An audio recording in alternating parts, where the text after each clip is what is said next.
In today's video, we'll look at how to use Genesis Credit on Wayfair. Watch the video until the end to learn a simple step-by-step procedure to go about this. First, you must be approved for Genesis Credit purchases on the Wayfair website before using the card.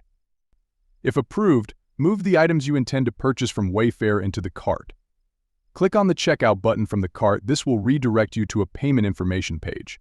Select Wayfair Financing on the payment information page and confirm by clicking Continue with Wayfair Financing. Under the Review Order interface, if you're using Genesis Credit for the first time on Wayfair, you'll be asked for your personal information. Follow the on-screen prompts to provide the required information and hit the Continue button. Hitting the Continue button completes the payment.